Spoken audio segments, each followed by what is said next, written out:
रुक जाओ वरना ठोक दिए जाओगे। यानी कि ईरान ने कहा मिलिट्री एक्शन किया जाएगा अगर आगे बढ़ने की कोशिश की। अमेरिका और ईरान के बीच जो 2 हफ्तों की सीज़ फायर डील हुई, सीज़ फायर की पहली रात को ही ये सवाल खड़ा हो गया, ये सीज़ फायर कहाँ तक टिक पाएगा?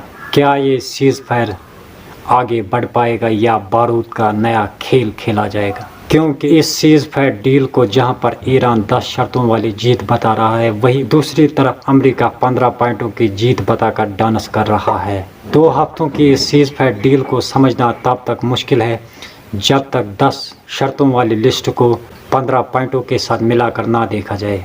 चलो हम भी ईरान के 10 शर्तों को अमेरिका के 15 पॉइंटों के साथ मिलाकर देखते हैं, ताकि हम बआसानी समझ सके कि आखिरकार चल क्या रहा है। ईरान के इन शर्तों के मुताबिक सीज़ फायर तब होगा जब लेबनान और हिजबुल्लाह को भी साथ लिया जाएगा सीज़ फायर डील में।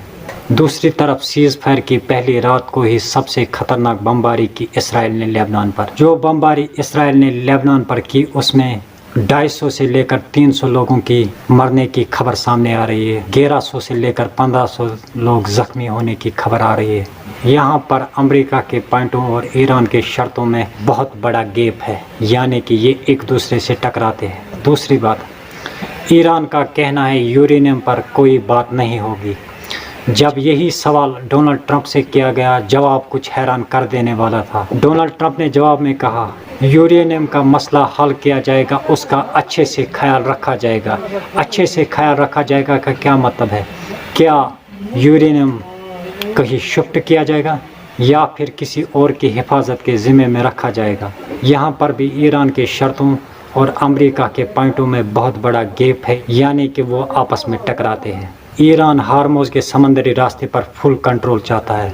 जब यही सवाल डोनाल्ड ट्रंप से किया गया तो डोनाल्ड ट्रंप ने फिर से हैरान कर देने वाला जवाब दिया। डोनाल्ड ट्रंप ने कहा कि इस समंदरी रास्ते का हल निकाला जाएगा मिलकर। मिलकर का क्या मतलब है? फिलहाल खबरों के मुताबिक ईरान ने जिस समंदरी रास्ते को खोला था उसको फिर से बंद किया। समंदरी जहाज़ों को बीच में ही रोका गया। हर किसी को इस सवाल ने हैरान करके रख दिया, आखिर ये सीज़ फायर डील किन शर्तों को लेकर हुई थी? जबकि अमेरिका के 15 पॉइंटों और ईरान के 10 शर्तों में ज़मीन और आसमान का फ़र्क है, ये कहीं पर भी मेल नहीं खाते।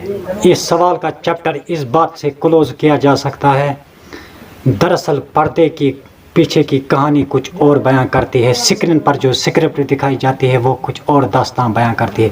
इन दोनों का मेल दूर दूर तक एक दूसरे के साथ बिल्कुल भी नहीं है।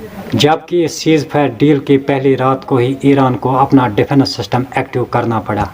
अब सबकी नज़र इस्लामाबाद की उस टेबल पर है जहां पर अमेरिका और ईरान की दोनों टीमें आमने सामने होगी। फिलहाल ये 2 हफ्तों की सीज़ फायर डील कागज़ों पे कुछ और दास्तान बयां करती है, ज़मीनी हकीकत कुछ और ही बयां करती है।